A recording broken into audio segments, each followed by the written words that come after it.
What's up, everyone? This is Cameron Schrader. Allergies bothering me today, so excuse the sniffling. This is a bass tutorial for melodic prog. There's going to be two different types of bass lines that I'm going to show off in this, and one of them I've already made because it's stupidly easy to make. So there's two types. We're going to get right into this. There's two types of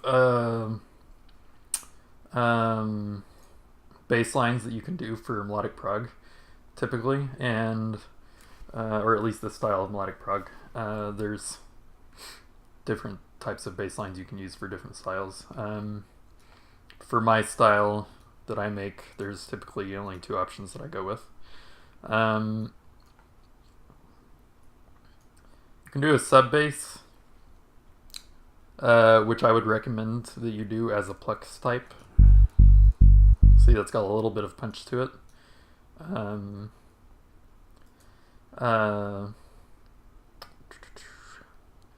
Or you can do a pluck bass, which is what this tutorial is going to be on, because I think that sounds better. Either you can make either types of these basses, or either kind of bass work on a track-by-track basis. Some tracks a simple sub bass will sound better in, and some tracks are really going to go a long way if you spend a little bit of time on your bass and create your sounds from scratch. Bass lines are pretty much the only sounds that I create from scratch. No presets. Aside from, unless I'm doing a sub bass, in which case I have a custom made preset which I just load up for every project file. So here we've got the tutorial that I did the drums with. We'll use those here in a second. I loaded up sub bass, and here's what it sounds like. And here's what it looks like. We've got the decay. We left the sustain where it was when we initialized the preset, and then we brought the decay up a bit to add a bit more punch. Lowered the octave twice. Put the voices at 8. And make sure the retrig is on. You do not want any stereo with your sub bass. And then you put a low cut, or not a low pass filter on it. And then you lower the filter control cutoff until it sounds good, and I recommend that you put a cutoff modulation envelope to add a bit of punch.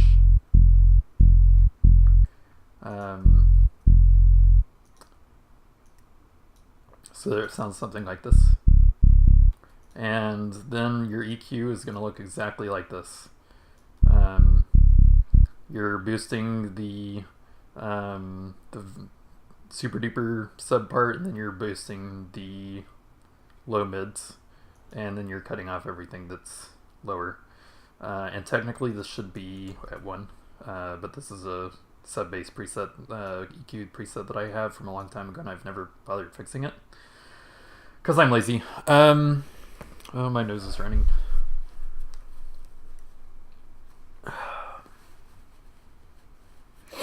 Oh man. And then we're going to put TP bassline on this. TP bassline is essential for every bassline, and sometimes it's essential for your master channel as well. I used to always put it on my master channel, but nowadays I typically only put it on my bassline unless I'm hearing a lot of stereo within the lower ends. TP bassline has a low pass cutoff frequency here.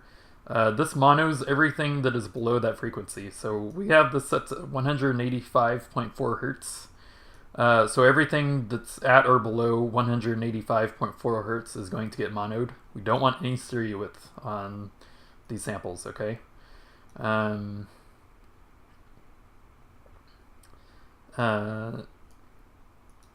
Now the reason we're doing that is instead of something like this, which is where FL Studio's built-in stereo width remover, which also works if this is the only thing that you're doing, we're also going to probably use a bass pad in the form of like a Reese bass or something, and we want the bass pad to have stereo width, but we don't want the low end of the bass pad to have stereo width. So the bass pad is going to go through the same bass bus and have its low end monoed as well. Don't add any gain. Monitor is just visual. Do not add any width. No width at all. But I think these are stock settings. You just mess with the frequencies a bit.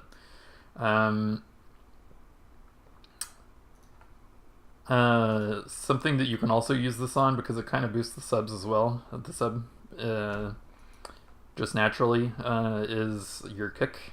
I don't use any kick samples that really benefit from doing that, but I've seen people do it, and it typically sounds pretty good when they do it.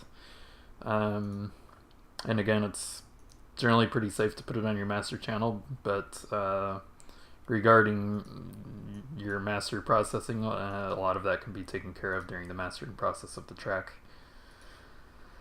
So real quick before I get into the tutorial, and I'll have a timestamp as to when the tutorial for the pluck bass actually starts. Here are some examples for when a sub bass sounds great. These two tracks right here. These two are tracks that I finished recently. Here's this one.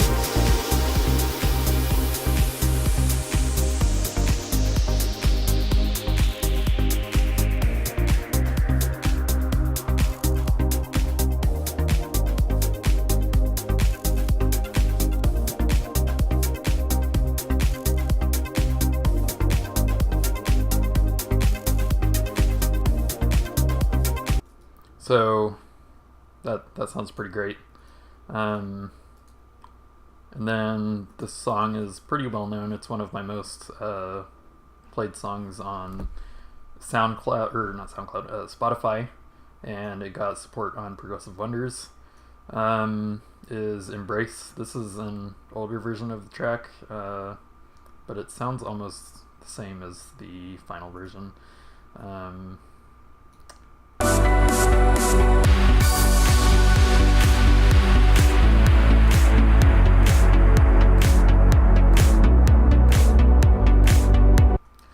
That sub is playing on beat and off beat. That's not only this track would sound completely different if it was only playing on off beat.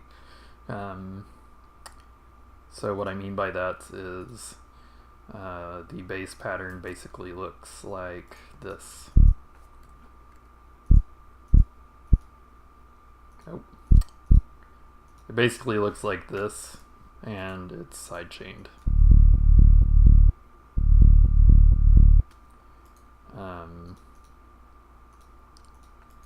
But this is more of a hands-up style of track.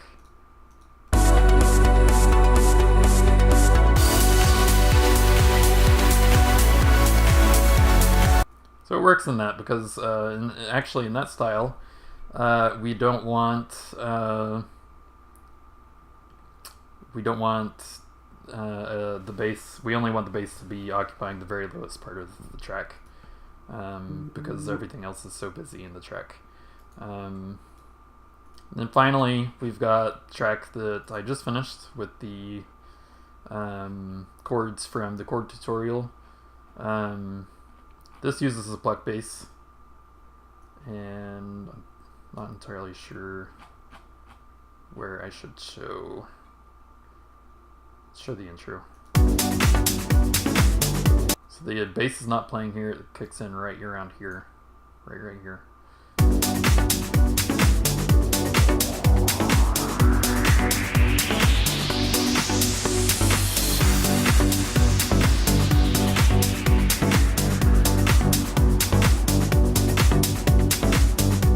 So it's not as obnoxious as a sub bass. Usually you can definitely make them be that way. And it makes the track feel a lot more full because of the sound design. So yeah, that's what I feel like going with this track. And maybe that'll give you some ideas as to when you should use what type of bass. So, without further ado, we'll get to our bass tutorial. We've got our bass pattern already created with our low notes loaded in. Go ahead and initialize a preset, and we're going to use 2 layers. You usually don't want to use more than 2. And this is what it sounds like. There's already too much sustain, so we're going to lower that way down, and then we're going to bring some decay up a bit. Because we want this, we're doing a plug type bass. And then from here on out, there aren't very many. Jesus Christ, why are you people texting me? That was my friend wanting to know if I'm still at work. I have made it clear to him that I haven't started work yet. Okay, so you're going to mess around with the voices. You're typically going to start out with a saw bass or a saw wave on your first oscillator. And you're going to turn your retrig off on this first oscillator, and then you'll get something like that. It sounds a little bit more gritty. You're going to lower it 2 octaves, and this is the first oscillator is the only one that's pretty similar on all of my basses. The second oscillator and then third and fourth, if I ever use them, are also generally pretty different from each other. Okay, so we can. It now sounds like this, which is very low. We can add some detuning. Also, that's way too quiet. So what's up with that? And that sounds like hot garbage right now, which is fine. We're going to fix that. Let's go on to the second oscillator, and I think I'm going to do just down 1 octave, and I'll leave the retrig on and add some detuning. That sounds pretty good. Let's put a low pass filter on and then lower this. Let's lower this a little bit more because I already know what I'm going for. And then let's add a cutoff modulation envelope. Okay,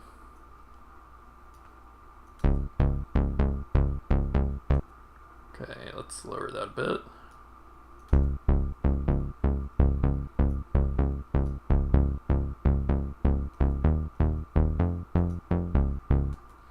Let's add some distortion to this. Overdrive distortion, let's not go too crazy. That's perfect. Okay.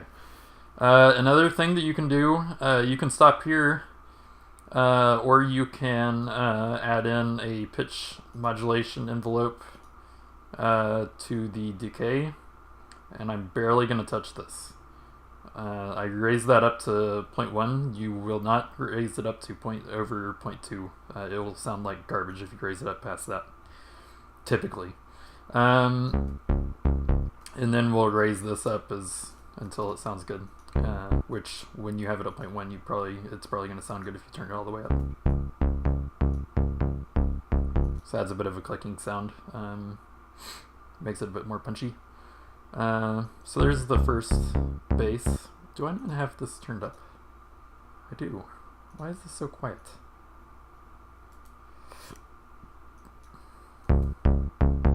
Well, I guess that fixes part of it.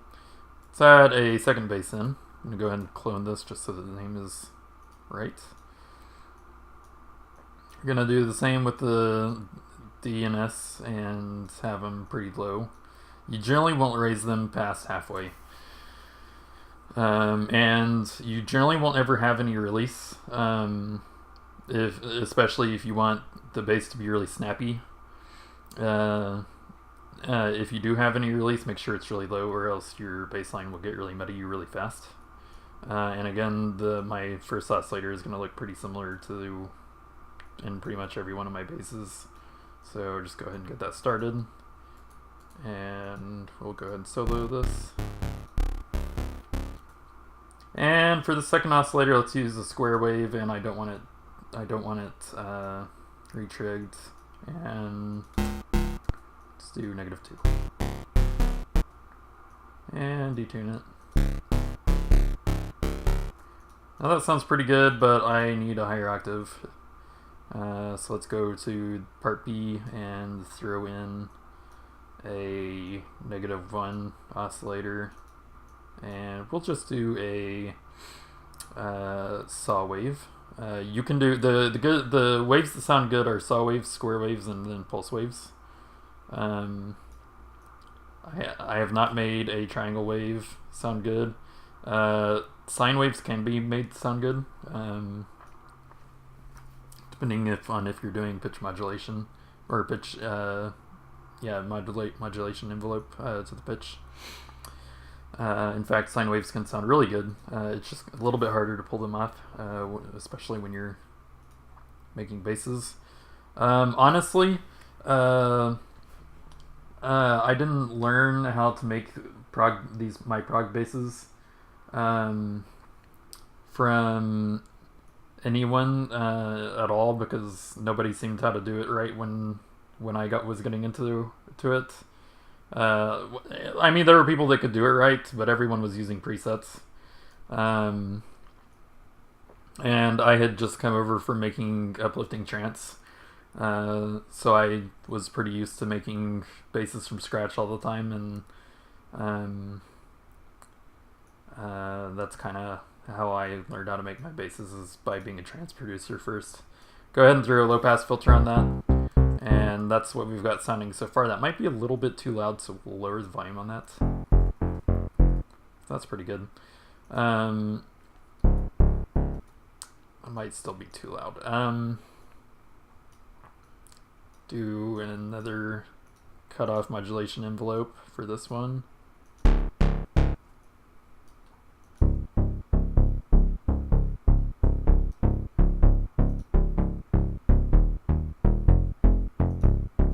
That sounds pretty good. I'm gonna add a bit of distortion.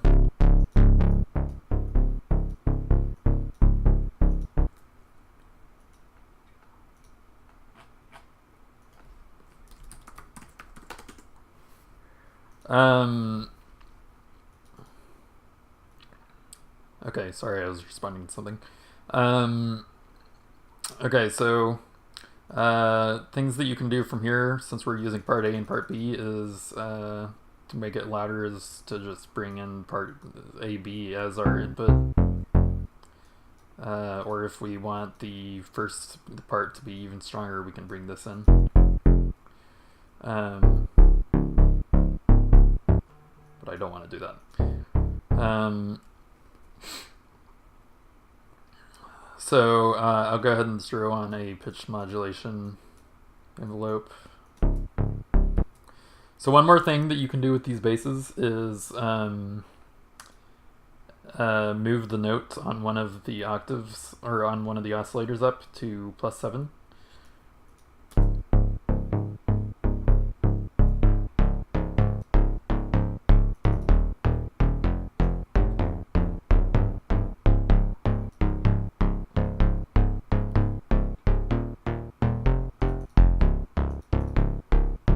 Oops.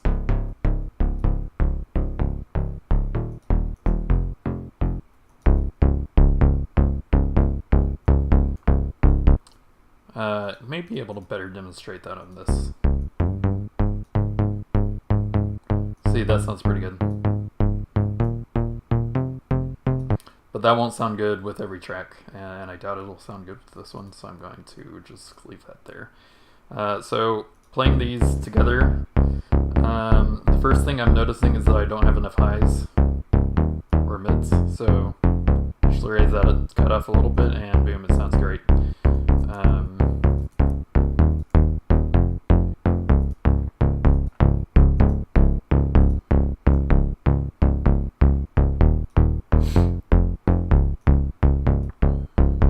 So processing for this is that you still leave, you definitely want TP baseline for these basses because they have a lot of stereo width, and we want to mono in the subs part of them.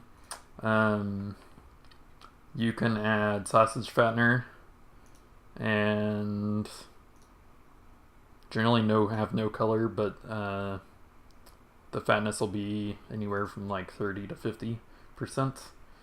Probably not anywhere above that. And then you can also add in a saturator, through FabFilter Saturn, and this is a preset that I've had forever. Since I was making trance, and I've actually forgotten how to use FabFilter Saturn. I just know that I've got a few presets that I really like that beef up my bass lines. Which is just a bit of distortion. And then finally, you want to sidechain it, which we've already got done here. I'm not going to do another sidechaining tutorial because that's literally the video that's right before this. So with these pluck type basses, you probably want about -24 to -26 decibels as far as your threshold goes. Also, this is not loud enough.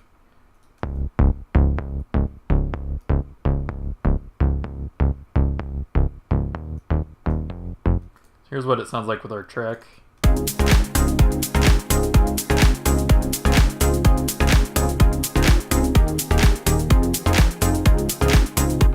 So, as I kind of figured when I started making this, or when I started recording this, it does indeed sound better than the sub bass.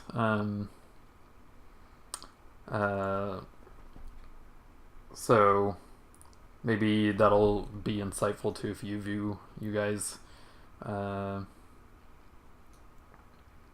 I typically... honestly, lately I will try out a sub bass verse just to see if it sounds good, and if that doesn't work, then I will move to a pluck type bass. But then, of course, there are some tracks that I know right away probably need a pluck type bass. Just it kind of depends on the sort of feel I want the track to have. It really depends on what style you're going for. With my style, I can use any bass just on a track by track basis. If you're making really relaxing type prog, such as New Horizons or some of Roald Velden's really relaxing stuff, even though I know that he typically uses pluck basses, or Alex H's stuff, you can use sub basses on a lot of that style of music.